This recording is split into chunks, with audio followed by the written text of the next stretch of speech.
I saw soldiers taking over that rooftop over there. Soldiers were standing up there and shooting tear gas and live ammunition at us as we zigzagged on the road, like running down from one cover to the other. I saw a flare of a shot, and I heard something hitting a metal object. I quickly ran down here.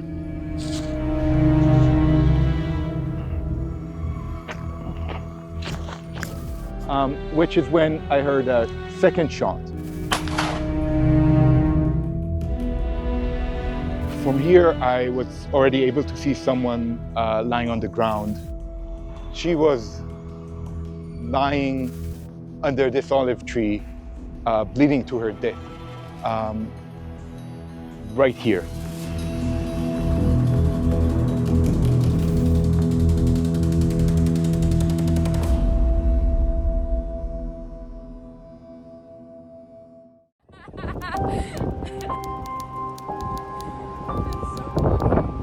Not funny, get down. Come down. Look at my heart. She's a 35-pounder. She weighs as much as Zeke's dog food things. I'm gonna fall if I do that again. Ayşenur 27 Temmuz 1998'de Antalya Tıp Fakültesi Hastanesi'nde doğdu. Doktorlar getirdi, bana gösterdiğinde Ayşe etrafa bakıyordu. Gözleri açık. Ben neredeyim? Yani anlıyormuş gibiydi. Doktorlar falan, hemşire falan çok şaşırmıştı onun o hallerine. Çok güzel bir bebekti. Türkiye'den yola çıktığımızda emekliyordu. Buraya geldik, birkaç hafta sonra yürümeye başladı. Yani ilk adımını burada attı. Sonra işte biz çalışmaya başladık. Ablası baktı biz çalışırken. Uzunca yıllar böyle devam etti. Ezgi is what I call my sister. Most people know her as Ayşenur now, but I've called her Ezgi my whole life. She was always a little bit rowdy and didn't love listening to instructions, so I'd always be chasing after her or playing some sort of game, but she definitely kept me on my toes.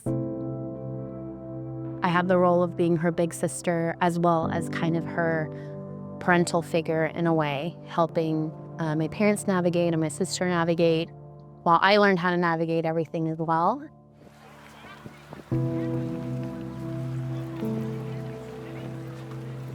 Türkiye'deki akrabalarla internetten haberleşiyoruz. Ayşenur'un bildiği 30-40 Türkçe kelime var ve onları da yazarken de İngilizceye göre yazıyor. Bir jenerasyon arası kesilmiş, iletişim yok. Okul yönetimine gittim, dedim ki ben 2. sınıftaydı ortaokulun. 2. dönemini Türkiye'de okutmak istiyorum, işte dil açısından. Onlar da yardımcı oldular. Didim Valiler onun deyişiyle Valiler Ortaokulu'nda 2. dönem okudu. Yaz tatilinde de orada kaldı ve ondan sonra Türkiye ile bağını hiç kesmedi, hep devam etti.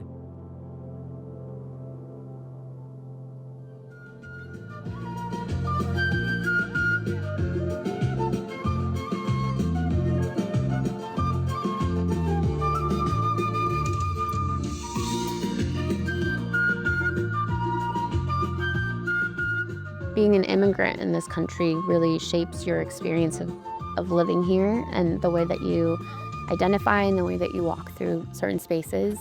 And Ezgi, as she grew older, became really interested in learning more about like our Turkish culture and our heritage. I think it did definitely influence how Ezgi viewed the world and maybe how she thought about certain issues. Lise yıllarındaydı. Kızılderililerin yerleşim yeri Kuzey Dakota olacak. Orada petrol boru hattından dolayı Kızılderili yerleşim yerlerinin içinden geçmesi gerekiyordu ve onlar mağdur olacaklardı. Onlara destek olmak için ilk aktivizmi bu oldu. 2019 yılında da Myanmar'a gitmişti. Oradaki Arakan Müslümanlarının baskı ve zulüm altındaydı. Onlara gönüllü olarak yardıma gitmişti. Avustralya'ya gitti. Ve resifler işte insanların kimyasal atıklarından dolayı onlar hasar görüyordu. Yani ekolojik denge bozuluyordu. Kendisi profesyonel dalgıçtı. Ve onlar bir organize olmuşlar. Dünyanın her ülkesinden oraya protesto etmek için gittiler. When I got married, she was like 19 years old. So she was already stepping into kind of like adulthood and discovering and asserting more of herself and who she was and what she believed in. But that's also around the time that my parents got divorced.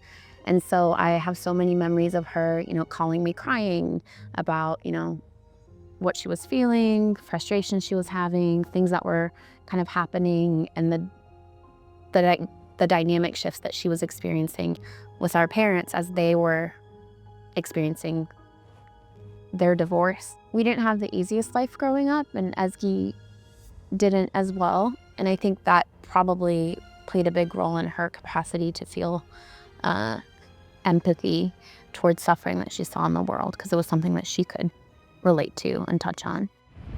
Tommy, Yes. say hi. Hello. My hair is crazy.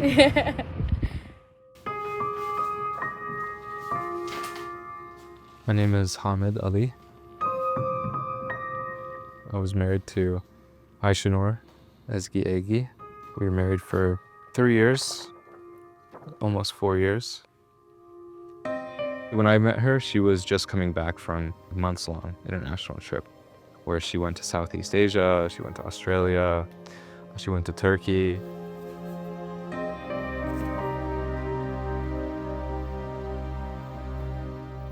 I knew that whoever I was going to end up with was going to have something like that kind of characteristic, where they were adventurous, they were okay being in an unfamiliar place, or they even, would seek that out to be in a place where they could learn or a different culture. I also appreciated how she had like an open mind. Like, for instance, our backgrounds growing up were a little different. Obviously, she's Turkish. My family's from Pakistan. We both grew up in America, though. She's very connected to her Turkish identity, which I appreciated too, because I feel like I'm also connected to my cultural identity. This was our house. We had a lot of plans. We wanted to live in Turkey. We wanted to live outside of the United States. We wanted to do all these things and ultimately grow old together.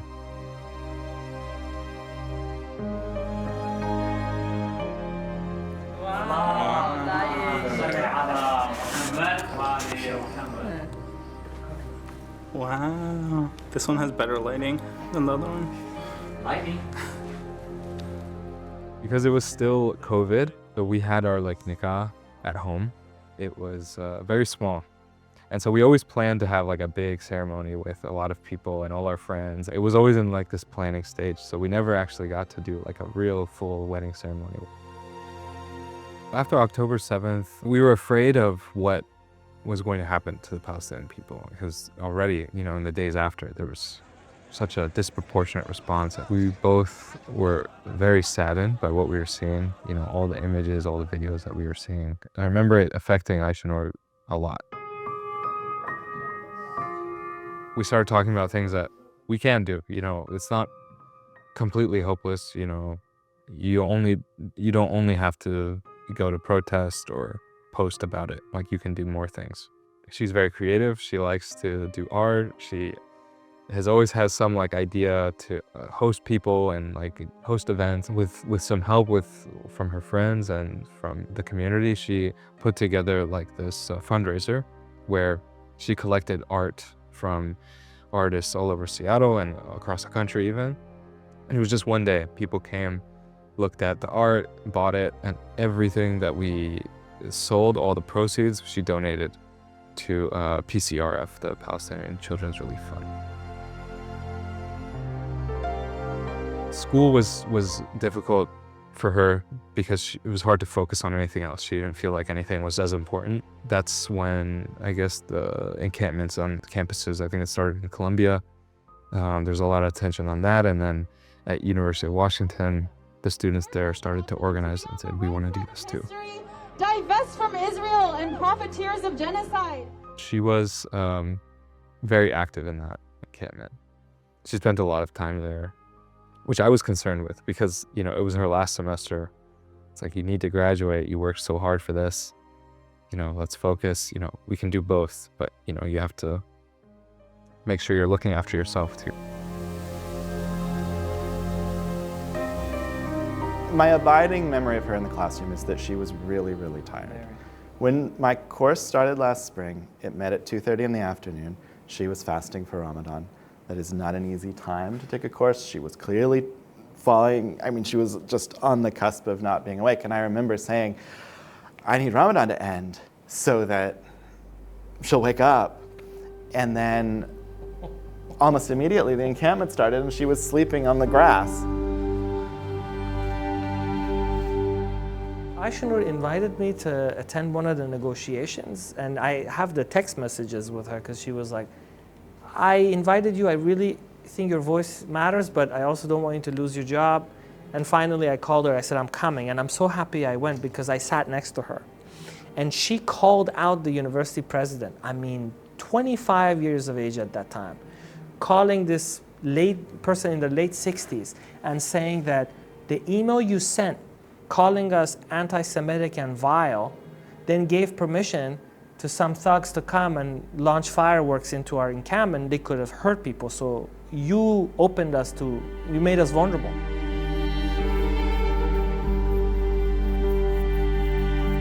There was a particular bench that she and I would sit on after class and talk about how things were going and sort of the height of the days when she was negotiating an end to the encampment.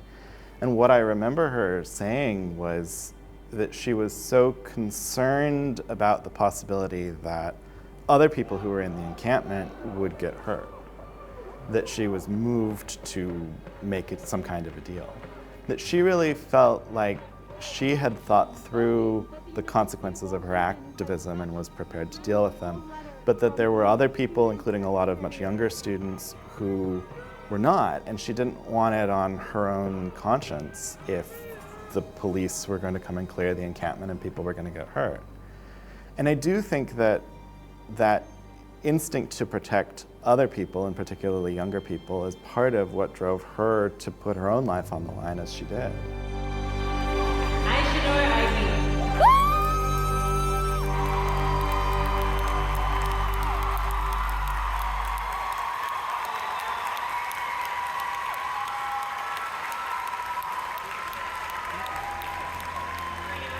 She first told me that she was considering going to the West Bank when it was after she graduated. I think there were other people that were going, or that she had heard from, that went and came back and they were fine. She wanted to go to Turkey anyway, before she went back to school.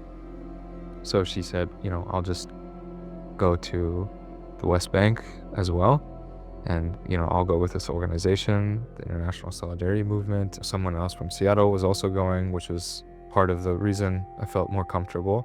I also considered going, but, you know, I was the only one working out of the two of us, and so it just didn't work out, like the timing. She was going to go as like a volunteer, firstly, in the West Bank with ISM, as a witness or as a observer. Something that she was really looking forward to was attending the farmers as they're harvesting olives, because they get harassed by settlers, Israeli settlers, while they're on their land picking olives. And that was significant to her too, because she would always tell me how in Turkey with her grandma she would pick olives and make olive oil. So I think she was really looking forward to that too.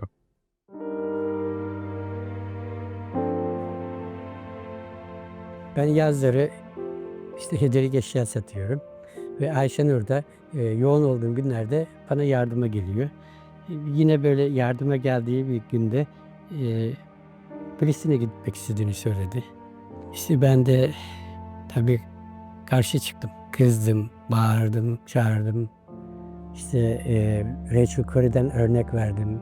Babasıyım çocukluğundan beri. Hangi olaylarda nasıl tepki verir, psikolojisi nasıldır gayet iyi bildiğim için vazgeçmeyeceğini de biliyorum. Vazgeçirmek için çabalamaktansa tarihi ötelemeyi denedim. Yani dedim ki Ocak'ta, Şubat'ta gidersin. Yani şimdi gitme. İlk önce aklına yattı. Ben de rahatladım. Sonra yine böyle yardıma geldiği bir gün ben bilet aldım. Şimdi gitmem gerekiyor. Benim için Ocak, Şubat uygun bir zaman değil dedi. Artık o zaman yani işimde bir şey eridi, yani yağ eridi denir ya. Ama şey yoktu artık, ona durduracak bir şey yoktu. Artık Allah'a emanet etmiştik.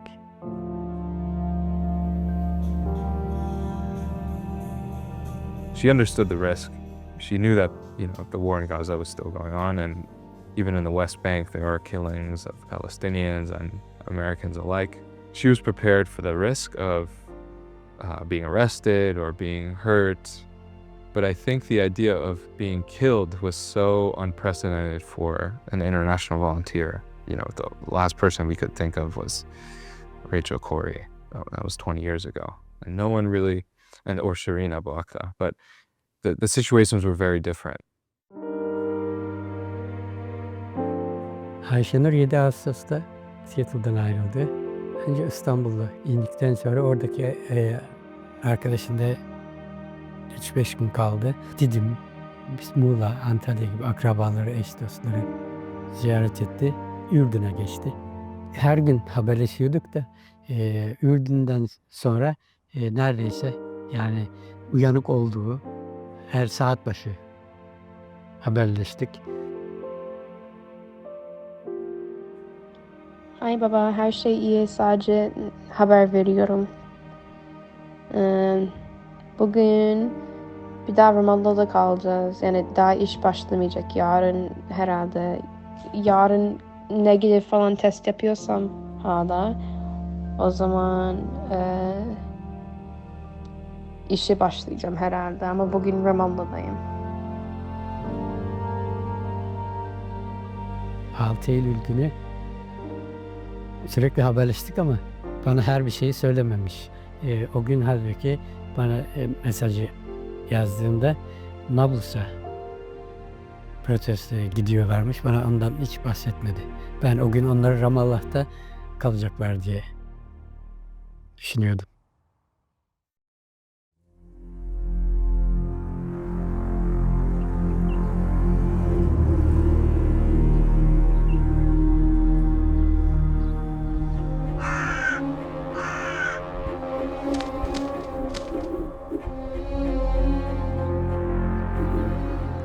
It was a fairly small demonstration that day.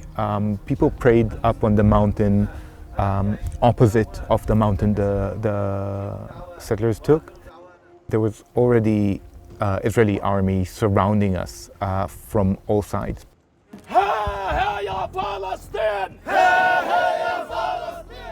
As soon as the midday prayer ended, clashes began with the Israeli soldiers shooting tear gas and Palestinian youth throwing stones at them. The Israeli soldier almost immediately moved into using live ammunition, at which point we started retreating very, very quickly down the hill. When they shoot live ammunition, you can't just run down the road. You have to do it you have to run from one cover to another and retreat that way. And at some point we got to a junction in the road going down, and the soldiers stayed up more than 200 meters away from us and about 30 meters above us in elevation. The soldiers are using live rounds above us. I'm going to stand up and show that for a second. You see the soldiers up there by the black smoke. There's 3 there, there's 2 there, there's some on top of the building. They're pointing guns at us. You don't know when they're gonna pull the triggers. And I was standing there, Aisha was a little bit further down than me, and I saw a group of Israeli soldiers taking over a rooftop that is in a controlling position. So they could see everyone around us. And like I said, it was over 200 meters away. There was nothing that could have possibly endangered them, you know, even imaginally. Like you could not perceive this situation as posing any threat.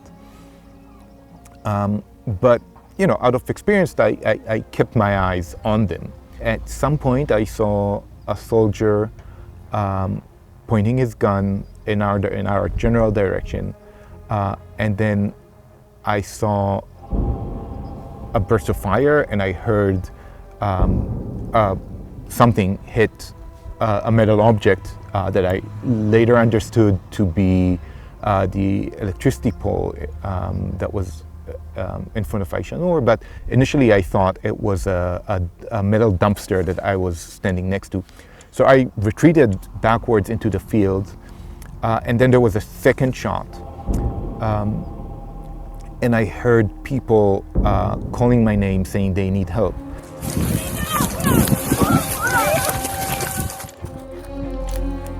And I saw someone lying on the ground. I didn't remember. I didn't know who that was. And I remember thinking, oh, they were probably shot in the leg, because it was so very quiet.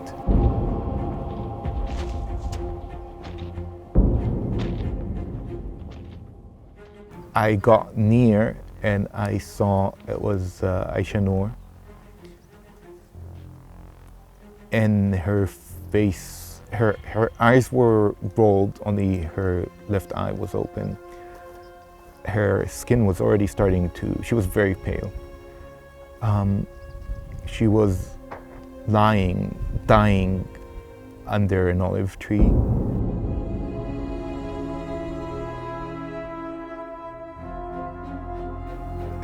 And I crouched to see what wound she has, and I saw that she has a gunshot wound right behind her left ear, and I put my hand on the wound to put pressure on it to stop the bleeding. You know, it was instinct. There was like, it was a bullet to the head. There was like nothing to be done. And I looked up and I saw the soldier still on the rooftop.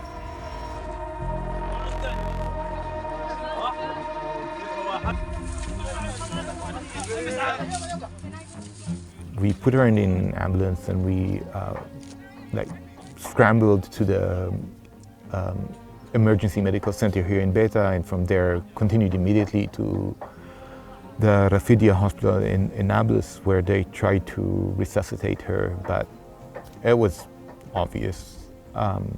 She died minutes after.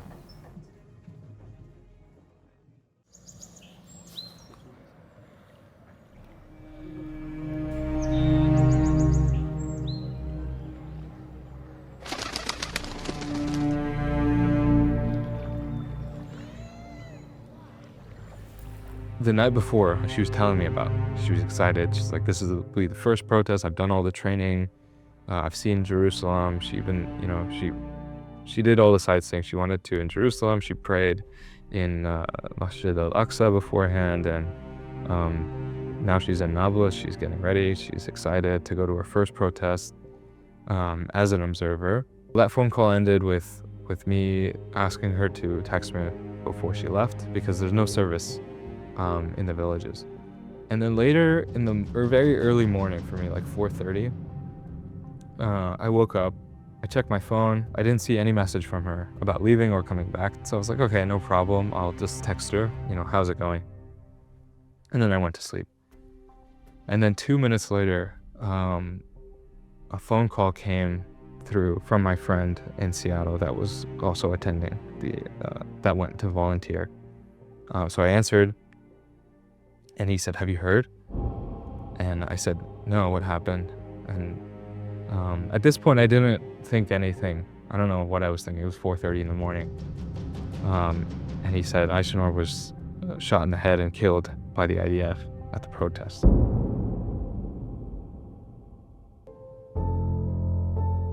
I called Ozden's husband, Steve, because I couldn't think about telling her what happened. And I definitely couldn't tell Suat amca. And then she eventually called me, and I told her. I apologized to her. I think that was the first thing that came out of my mouth. Is like, I'm so sorry, because I feel like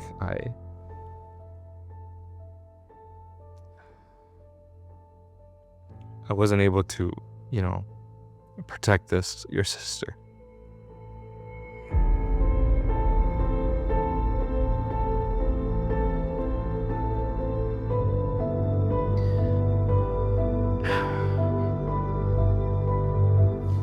And I asked her to tell Suat amca, because I couldn't tell her. I felt, I think, more guilt and shame than anything. That I couldn't, that I'd let this happen.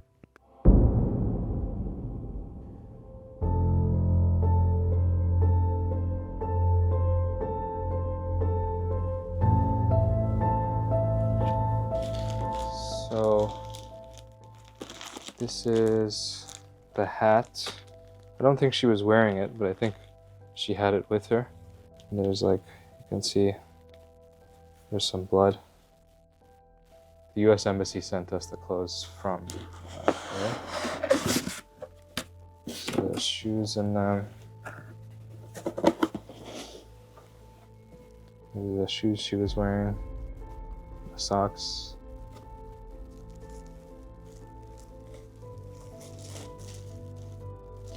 It's difficult because some of this stuff is it has a bad smell.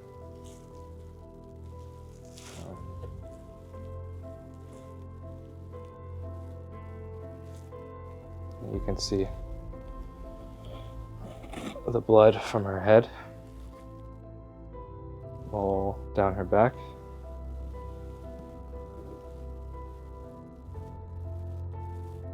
And around her collar.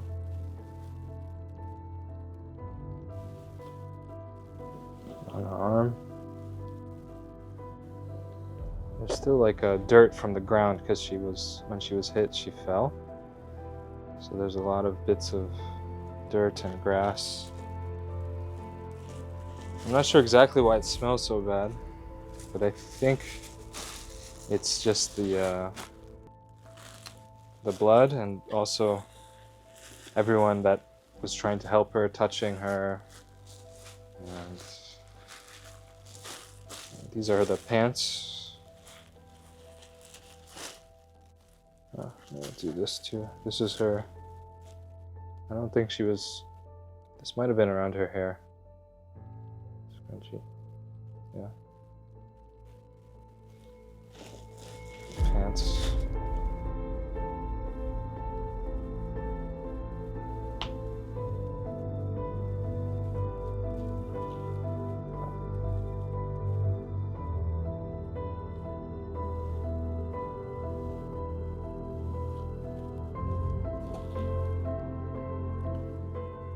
I don't know what to do with this, but I think keeping it is important, but I wish I could not leave it in these bags and this box, but put it somewhere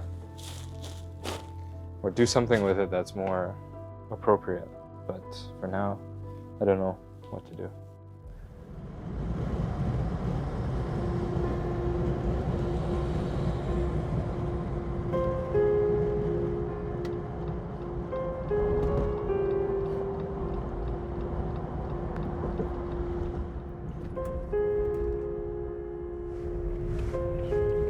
Başka yerler, hatıralı olan yerlere gidince iyi hissediyorsun, seviyorsun. Ama evin içinde olmak ayrı. Şey oluyor yani ilki çok zor oluyor. sonrakilerde hatırasıyla beraber olmak iyi geliyor. Ama ilk her zaman zor oluyor. Evet. Ama iyi ki hepimiz beraberiz bugün. İlk defa gidiyorsun eve. Evet. Ben öbürkülerde hep yalnız. Evet. İnşallah iyi gelir baba.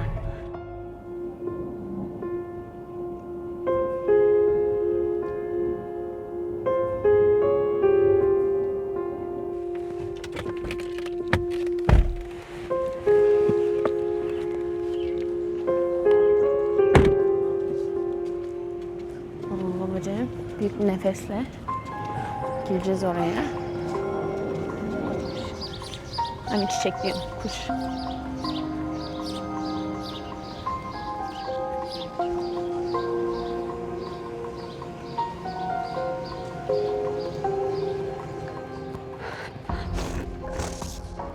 Ay babacığım.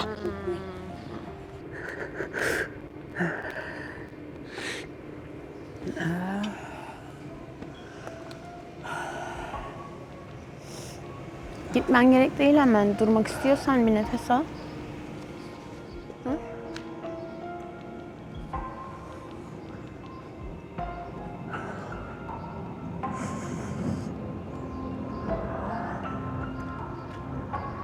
Tutma içinde.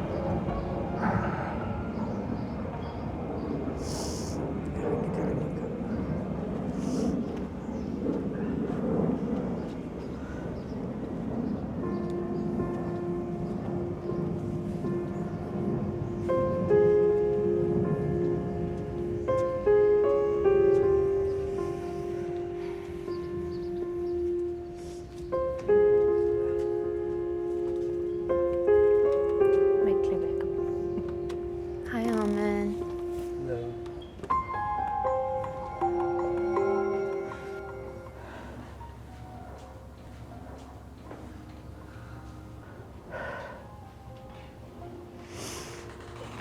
Nasıl yaşıyor bu evde bu çocuk?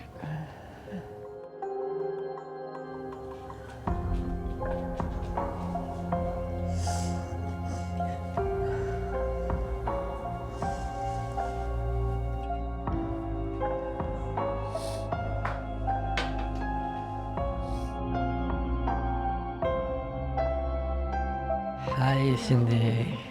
So good to see you. Me too. Yeah. Yeah. Hi, great. Hi, Austin. Good to see you. Yeah. Hi, Greg. It's my dad's first time in the house. In the house. Yeah, so he's, you know. That's really hard. You guys were one of the first people Hamid and I talked to when it all happened because, well, those like first 3 days, I think we spoke to so many people and I don't even remember, I didn't even know who anyone was.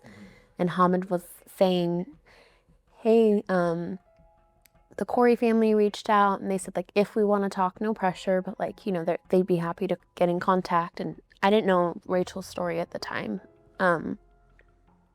And I was like, sure. And I didn't know what to expect.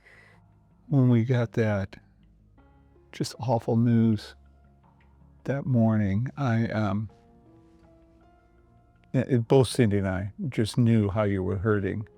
And also how many people would be around, that sort of thing, and not knowing what to do, who to trust, what do you do next, and you're hurting, just really hurting. The message that we most wanted to leave with you at that time was to take time for yourselves and to be able to grieve, because in some ways I felt when Rachel was killed that we didn't have that opportunity. It was actually Palestinians who were telling us there'll be time, there'll be time. And of course Palestinians live these losses. There are a lot of losses there, but I just remember wanting to let you know you'd have time to sort things out as you moved forward. People would ask us, and this was a long time ago in a different environment, but People would say, why did Rachel go? And the first answer is, that's the wrong question. Why weren't we all there? You know? Yeah. And that's one place. That's where our voice is now, your voice. But there, and what we know about Rachel and Ashner is they were working on all these issues, and they understood how it was all connected in different parts of the world and different parts of the neighborhood, right at home. And yeah, the more I think in some ways the world knows about those values and hopefully picks those up. So for me, early on, somebody asked, did you teach Rachel her values? And I said, no, Rachel taught me hers. I relate to that a lot, especially the last thing you said, because I feel like Aishna definitely gave me an education. I thought I was, you know, someone who would do the right thing and does the right thing. And then I met her and I was like, well, I don't actually do. I just don't not do the right, like the wrong thing. Instead, it's a very different. There's a passive way to be,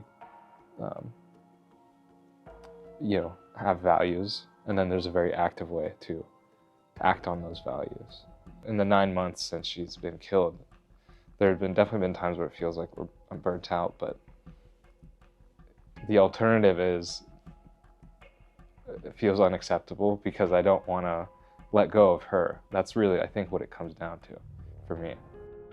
We want accountability for what happened, but we know it can't impact her in that way, or even our family. We've had that loss. But what it could do, if they really applied even our own laws in this country, is to make a difference for all the others. Yeah. So I think the work that I know you think about and that you are pursuing, trying to get accountability in a very challenging climate, more challenging climate, I think, than even Craig and I had, even though the Congress back in 2003 was totally behind support for Israel as well. But the climate is different now. But it's very important work that we should all help you to do. Yeah.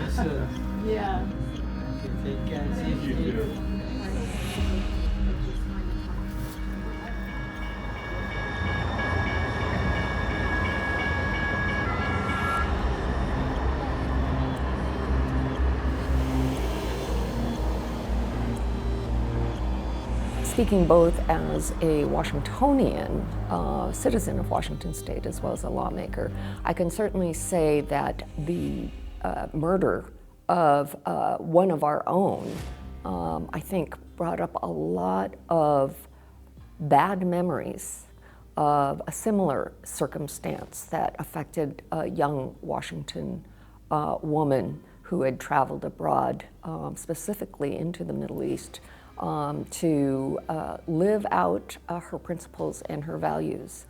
So I think there was shock that it would happen again to one of our own.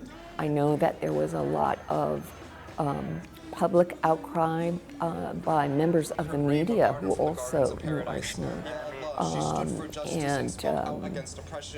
And I think there was a lot of public grieving in all of that. It's hard to figure out how can you obtain justice when it's an act of violent terrorism that really, by definition, is lawless.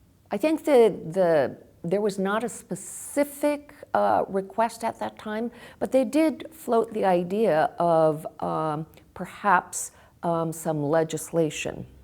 Eventually it came to developing a resolution. The Speaker is also pleased to introduce the family of Aishna Ezgi Agi, who was honored in House Resolution 4661.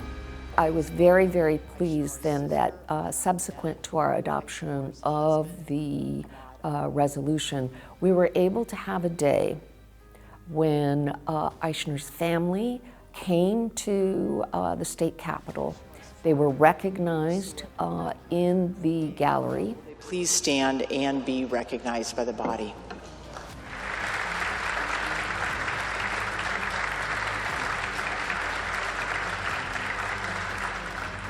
then I was able to bring the family and some of the advocates in the House Democratic Caucus room, along with the parents of Rachel Corrie, to be introduced to my Democratic colleagues. That was when I as a person, was probably most moved, most emotionally touched. I mean, was being entrusted by the family and by the advocates to carry this important measure, and then being able to introduce them to my colleagues in the legislature. And I think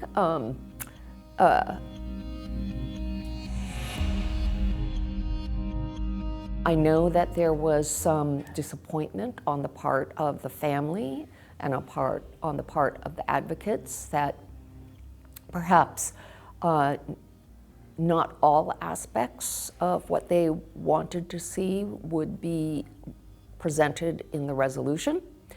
But I think what we have done is we have provided the family and the advocates with not just a symbolic measure of support, but a tangible measure of support that they can then use to advocate for other efforts, and very specifically for efforts to secure federal action on behalf of Eichner. President Biden said, "If you harm an American, we will respond." And we are here today to simply ask, where is the response for Eichner? As soon as Eichner was killed in September last year, the family began pushing for an independent, credible, thorough investigation. To this day, the U.S. government, the Department of Justice, the Federal Bureau of Investigation has not initiated an investigation into her killing. This is something that we see as, it shouldn't have any government discretion. It should be automatic. When an American citizen is killed abroad, particularly by a U.S. ally, where there is overwhelming U.S. military assistance, overwhelming U.S. government support for that ally, that there would be a meaningful, thorough, credible, independent investigation. So that's what we're still pushing for. This isn't a mystery, right? We know that it was an Israeli soldier stationed on top of a Palestinian home that shot her. It's not a mystery who the unit is. It's not a mystery who the perpetrator is, right? But those are things that aren't known by the family. The Israeli government knows it. It's likely that the U.S. government or former U.S. government officials know the identities, if not of the perpetrator, of the unit and the unit commander. So it really is about political will. Is this a case that the U.S. administration will treat with legitimate and meaningful intentions to seek accountability, or will they continue to choose to work side by side with Israel to provide impunity, even in the case of the killing of an American citizen?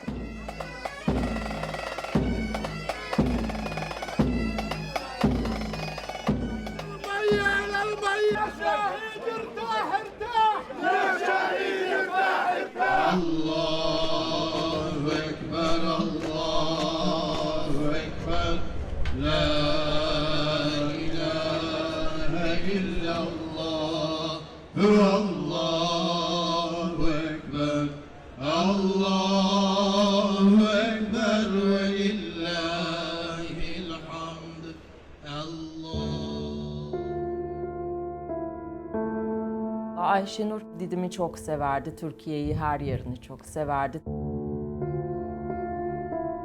Ailenin ortak kararıydı, Didim'e defnedelim dediler.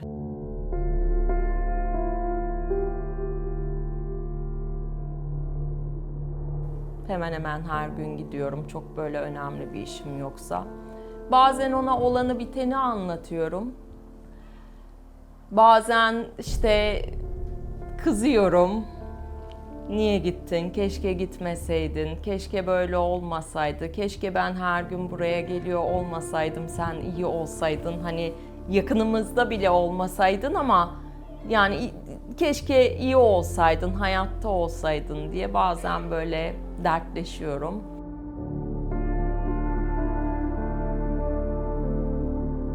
O kadar çok insanın hayatına dokunmuş ki bunu da net bir şekilde görebiliyorum. Çünkü sürekli birileri, Amerika'dan arkadaşları, onların aileleri geliyor ziyaretine.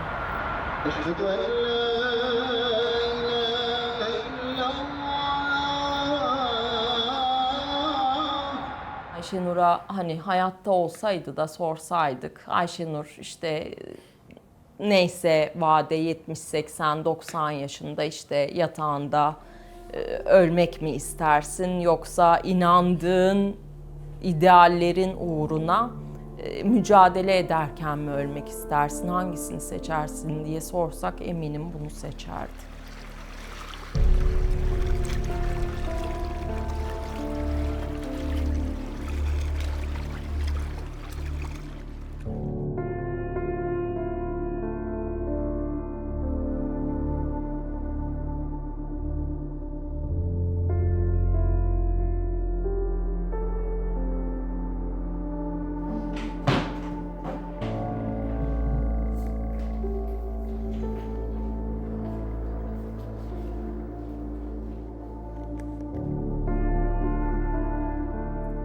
Bu mavi taşlı küpelerini çok seviyordu. Mavi olan her şeyi, taşlı olan her şeyleri çok seviyordu bu onun. Yani çok sevdiği küpelerinden birisiydi. Ve bu tokalarına bakarken az önce onun saç tellerini buldum tokasının içinde. 3-4 tane burada onun saçları var ve poşete koydum ki kaybolmasınlar diye. Ben bir çiçek yetiştirdim.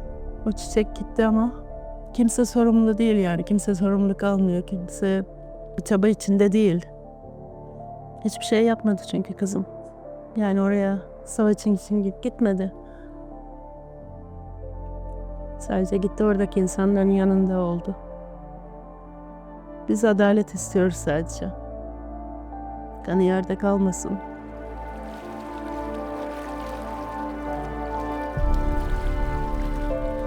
Ayşenur'la aynı şehirdeydik. Çok sık buluşurduk. Gitmeden önce yine Halkay'da yürüyüş yaptık. Orada yürümeyi severdik. Ve orada baba hep arabada oturuyorsun veyahut da tezgahta oturuyorsun. Biraz hareket etmen lazım deyip tenis gibi bir şey getirmiş. Onu oynadık. Birkaç gün sonra da havaalanında görüştük. Giderken umurlamıştım. En son görüştüğümüz 2 yere her gün gidiyorum. Ayşe'nin ruhuna dokunmak için dua ediyorum.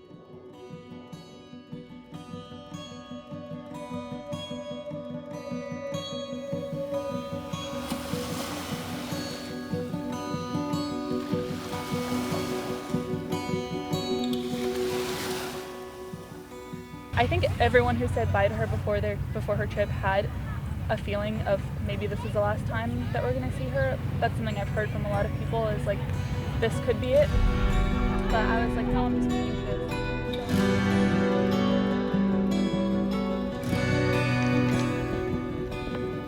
Privately, we have not had much of an opportunity to grieve from the moment we arrived at Hamid's house because we were with him the night before. Literally 5 hours before, we were with him talking about plans, how they were going to join us on a trip later, and he was going to book tickets. And then we showed up within 5 hours, all 3 of us just breaking down because we couldn't understand what had happened. And then we barely had time to cry before the phone calls came in.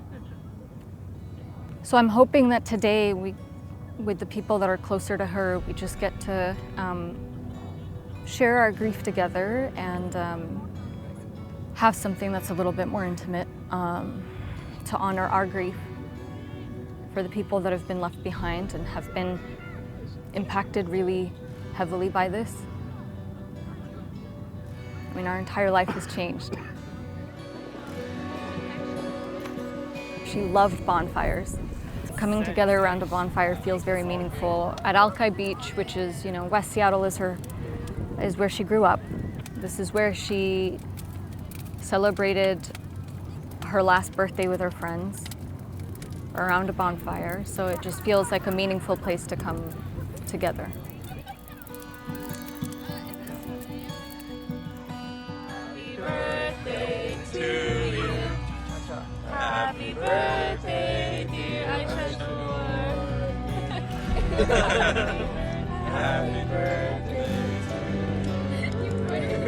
Are you burning it? It's edible.